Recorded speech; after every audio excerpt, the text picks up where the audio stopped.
Thanks, Regina, and thank you all for being part of today's program. You know, the Rotary Leadership Series looks at a lot of different facets of leadership, and what we're going to cover today is something that it shouldn't be unique. Unfortunately, it can be an often overlooked part of leadership, and that's the importance of humor. And if you think about this, just think about this. If we're in a dark place all the time, we can't be effective as leaders, as human beings. And yet, humor can be that energizing force that can give us that vitality as leaders, as humans. And so in my introduction today, I had a few things about Lisa that I wanted to share about her life story. And so I'm going to start. Nah, we're not going to go there. Please welcome Lisa David Olson.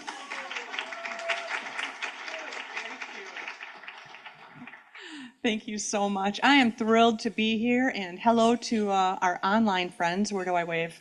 Hey, you're missing the food, people. You should have been here. Yeah, I'm Lisa David Olson. I own and run and perform with the Heart of Lacrosse comedy troupe. Oh, thank you for the woohoo. Yes, my sister's here. And I've been doing this stuff for like 27 years. So improvisation is something I was kind of dared to do. When's the last time you did something just from a dare? Last week there was a dare? Are you kidding me? I've never had that answer. I did hear that Lee raps, but I don't know if that's tied into the dare. Oh, excellent. Okay, there's a lot of applause for that. What I do is I do sketch comedy. I grew up watching Carol Burnett. In fact, I pretended that she raised me. And I kind of wish that she had. Now, I've never gotten to meet her yet, but I was in the same room with her once in Minneapolis. But I did not get chosen for a question, and I kind of hold it against her. I'm a little bit upset. So if you guys do know her, let her know. She's going to have to beg to connect with me. But I did pretend that she raised me. I thought, how fantastic to have somebody so charming, so funny. My own mother was funny as well, but I loved Carol Burnett. And then to be able to grow up and do the things that she does by doing sketch comedy, by doing improvisation, song parodies, it's crazy. So I do dare myself nearly every day, and I will get my notes out. I know that one of the things that is important to talk about is how you can use humor in the workplace. And that can be so touchy. And you guys can feel that moment when you've stated a joke and maybe it hit a little bit wrong.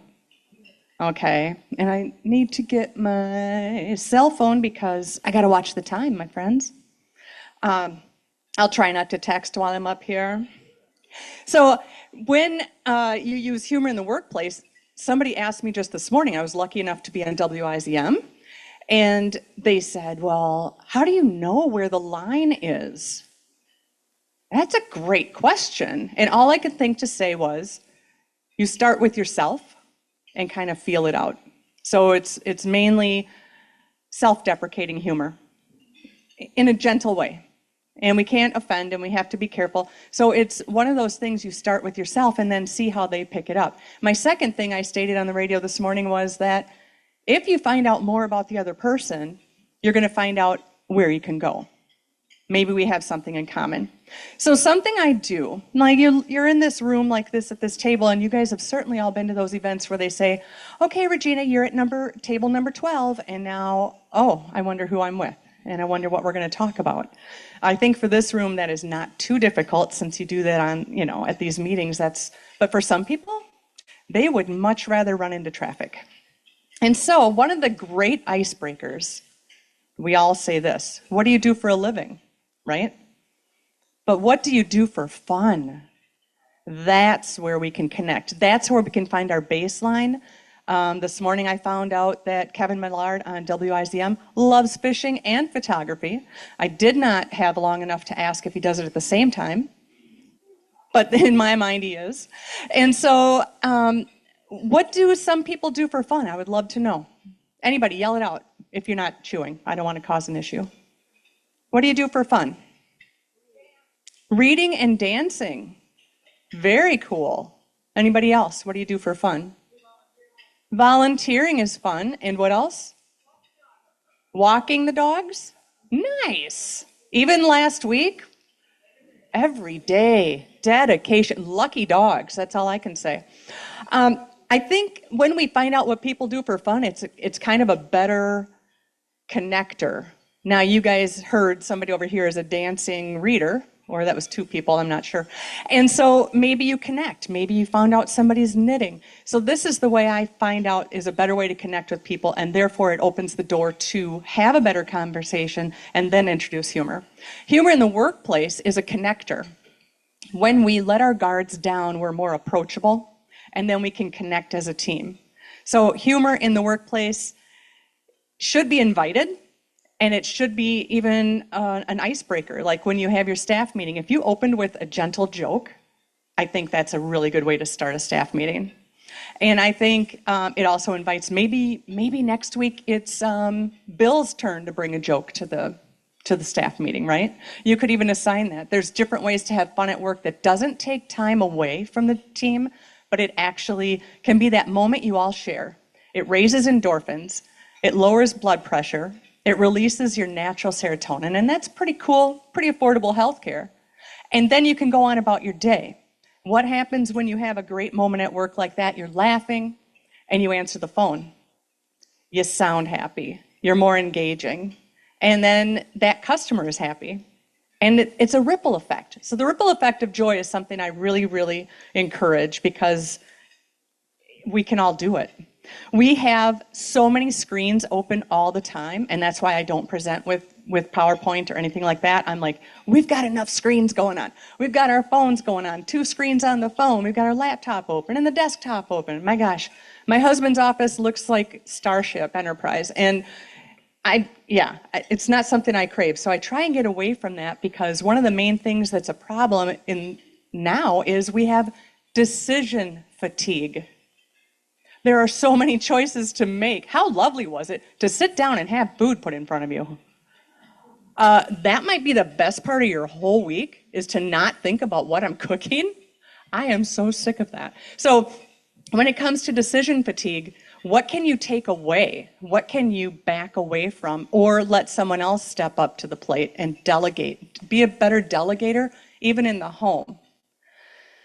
Something for improvisation, I just came away from Holman, and I was with Tracy Balzer of Z93, my comedy sister, and we were teaching 5th and 6th graders this morning all about improvisation. It was so fun. Had a weird moment, though. I was having some kids do some sound effects, and one of the lines was, and then I hung up the phone, and the kids looked at us with a face. Think about that a second. They don't know what it sounds like to slam a phone down, and I was laughing. So I felt all of my 60 years this morning in that moment. Because to a kid, it's like, boop. So yeah, Tracy gave me a look too, so I got to take that line out of what we were doing. But when I'm teaching improvisation, this also works for business. I don't know what to do, but if I did know, I would do this and step in. That could be for your volunteering. That could be for your conversation. That could be for your next meeting. I don't know what to do. Don't overthink it. Again, decision fatigue can be quite a blocker. So I don't know what to do, so I'll do this. I'm going to go forward and just make a decision. I mean, with caution. But seriously, think about that. Does anybody here do improv? Just curious. Say again? Excellent answer. I heard if you're a parent, you do it all the time. And that is a fact. Did anyone drive here? Did anyone sit at a table they had no idea who they were going to be sitting with? Did anyone decide what they were going to drink? You know, we're all doing improv. It just may not be on a stage in a spotlight. So that's the important thing, is to not overthink it. So there again, don't have your decision fatigue get in the way. I think humor is a connector, and it's inviting new ideas as well. When you take 2 different ideas and put them together, that's a whole idea. Mostly ladies know this because when we get dressed and maybe we throw on a different jacket, we're like, oh, really? That's a game changer. Reese's Peanut Butter Cups, that's my favorite 2 ideas into one, because those are the best. And if I could have 2 volunteers, you could actually win a piece of candy. Wouldn't that be a thrill? That works great with kids. But I would take 2 volunteers. Would anybody want to come up and change your life? I'm really feeling it from this. I was on. Like, oh, we got 2 buddies. This is the best day ever. Give them a hand. Their lives are going to be forever changed because you didn't know what you were going to do, but you took a chance, you stepped forward, and you said, yeah, I'm going to do this. All right, well, I have a card deck called Dare Zone.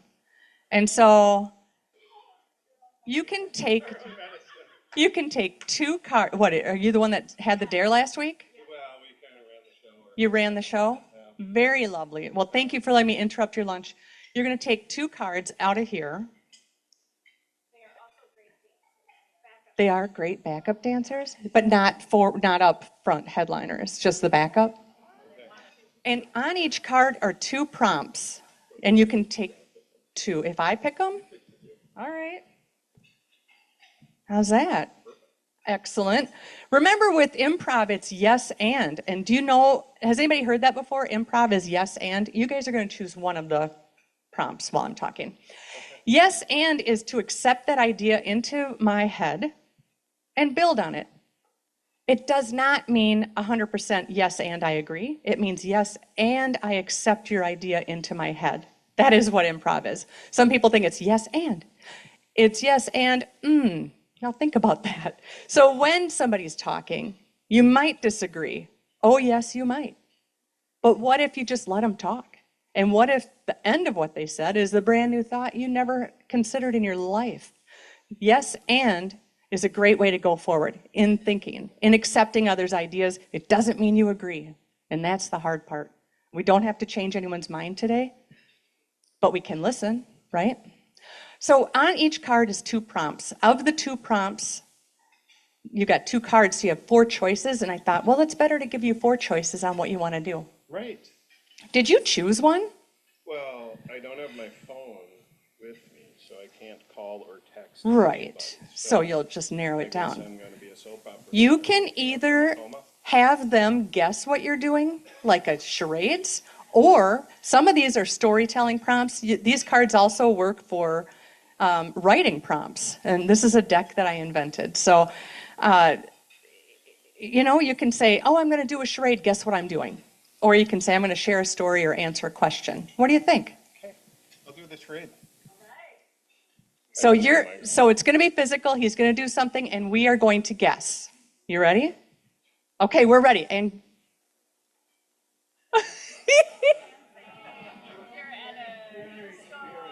dancing. Nice. I thought you were the inflatable guy at the car dealership. Which, maybe I've seen you there. Well, that's fantastic. So, yes, give him a hand. So you get to choose a trophy, and you get a candy and a certificate because you are brave and you do hard things. All right. It was disco dancing, actually. Yeah, disco dancing. Yeah. Interpretive disco dancing. Wow. And how do you follow that up? And thank you so much for being a volunteer. Well, mine says share. Thank you, sir.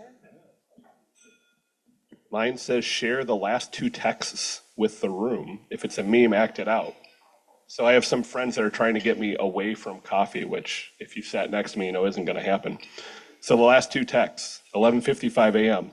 What are your thoughts on matcha lattes? To which I said, I've had them. I think they're okay, but I don't seek them out. How about you? Give him a hand. How did I end up with 2 microphones? I'll trade you for the cards, and then you can come and get your prizes. Thank you so much. Now, do you feel like your life changed just now? You did something scary? You've got your not so much? Is he the one? Well, that's why I got him to be a volunteer right away.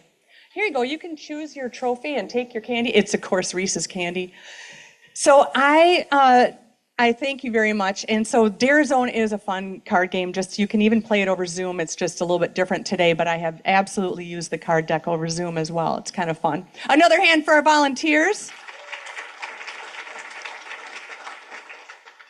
Something else I do, and it's been going on for quite a while, is I do serious selfies with strangers. So if you're ever in the mood, go to my Facebook page, Lisa David Olson, and check that out. I kind of would dare you guys to try that sometime, maybe even at the end of the meeting, and I'll be out in the hallway as well if you're interested. You go up to a stranger and you say, hey, can we get a picture together? And so far in my 9 years I've been doing it, they've never said no.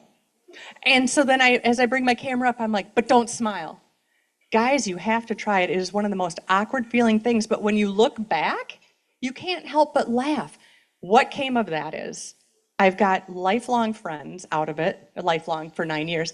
I've gone to dinner dates with people. I have connected with them on Facebook, and I've had people approach me in the store. You're the awkward photo lady. I'm like, close enough. Let's get a picture. But don't smile, and it's just really, really odd. So do try that. That is another joyful thing. It's really fun to do, and it doesn't cost anything.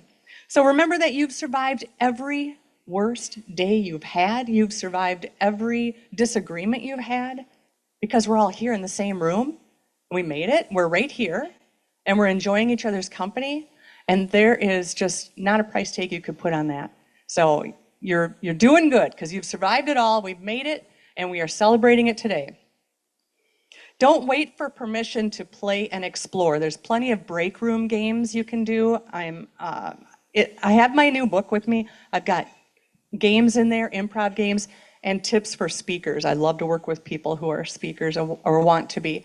And so I would love to cover that with you as well. How you can play games at work that don't interrupt the work, hardly cost anything. And also it's fun just sitting around a dining room table without phones and just playing improv games and using your imagination. There's something that keeps your brain strong and keeps the ideas fresh when you play with each other and invite fun. So I love to do that. I want to remind you to dare yourself daily like my friends did today, although I guess they dare themselves on the constant. And make sure that you are finding the fun, finding the humor, and please stay weird. Thank you for having me here today.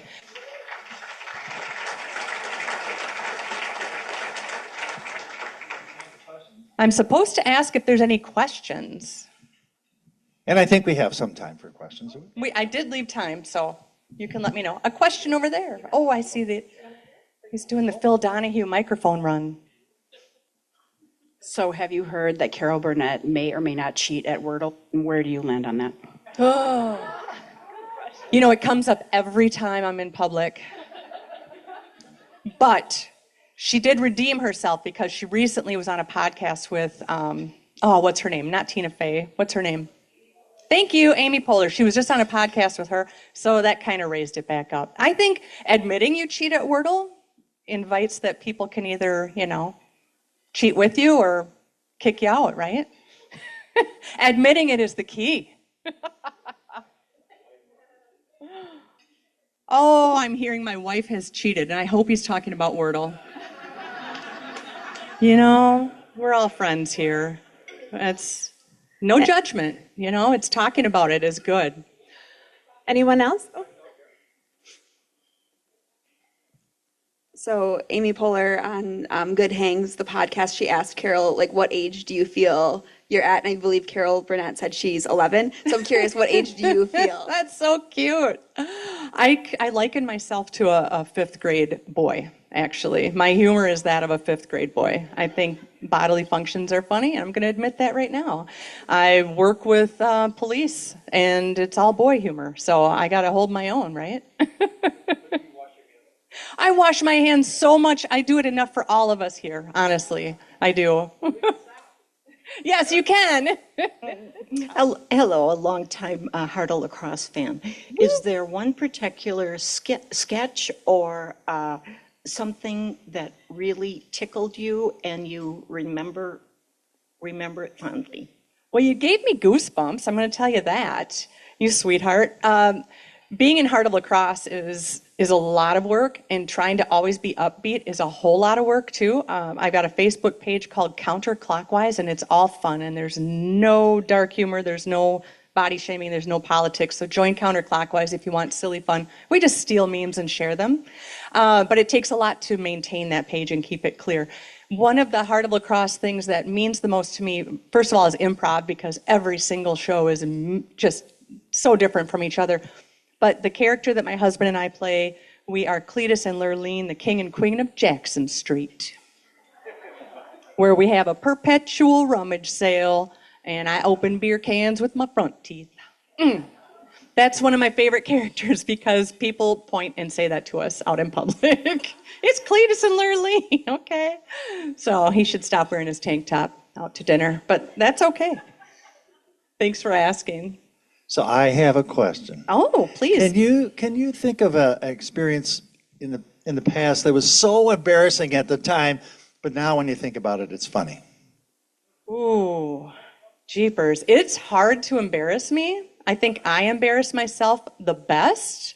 I would say I cannot think of anything at the moment. It's I've helped raise 5 sons. I mean, come on. There's nothing else out there. But I think flubbing a line on stage can do something. But when you have a cast that you've been with for decades and they are there to pick you up like the best friend, and I call them my family for sure. So that's a great question because there's moments that could have been really bad, but because my comedy family is there to lift me up and we make each other look good, and that's also the importance of teamwork is we are there to let each other look good, listen to each other, and help each other shine, as we should online, as we should in person. There's plenty for everybody. Another question. Okay, so I love Heart of Lacrosse and your improv show and all of the things you do. And thank you for your leadership and providing tools for leaders, particularly in improv, because as we navigate, we need to be able to come up with, we need more tools, right? To be able to just set and reset and set and reset, and that's what you're doing. So I appreciate that. And the thing that I love the most when I watch your show is the spam calls. So like, when you answer at the spam callers? Yes, And I happen to have a couple even of minutes this week here. I have like so many more spam calls than ever. I don't know if anybody has that too, but like what she does, it's hilarious. It'd be nice if the people who call were actually real live people anymore, but now it's just robocalls. But please don't ever give information over the phone, my friends. Let me just go there. Carolyn, thank you for that information and saying that, because being part of Heart of Lacrosse has really changed my life, and it's nice when I run into people and they are also telling me that same thing, that it meant something to them. I'm trying to find a call, and I'm hoping I can, so I would love to play it. Good, I found one. So this is back when we had answering machines that had a cassette tape player on it, and you could record incoming and outgoing, and it was legal. And my husband and I, my first husband and I, I'm on number 3, and we used to record them, and that was the entertainment. We didn't have the interwebs. So picture, if you will, this guy is in a cubby, and he's got a guy in the cubby and a guy in a cubby next to him. So everything he says is for their benefit, because he repeats everything I say. Hello? I mean, that's seriously. Hello? They're calling on behalf of NRA. Is Thompson there? No, I haven't seen him for like 2 days. You haven't seen him for 2 days? No, he said, I can go get the spaghetti sauce, and then... He's what? He says... He's out? He said, no, I'm trying to tell you. He goes, I can get the spaghetti sauce, I'll be right back, and... It's been 2 days. He did what now? What was that again? He went out to get the spaghetti sauce. He went out to get spaghetti sauce and he hasn't come home for 2 days? Right. Wow. Do you know where he's at? No, I don't. I'm calling on behalf of the NRA. I don't know where he's at. The NRA, is he in trouble? No. He's in trouble? No, he's not in trouble, ma'am.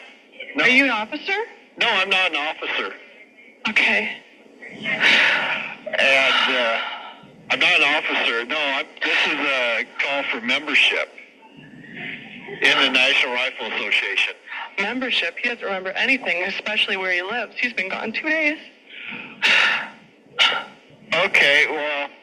No. I'm sorry. to let you go, okay, ma'am? If you see him, would you have him call me? Yeah, okay, if I see him, I'll have him call you. Okay, that's a good idea. All right, bye now. Thanks.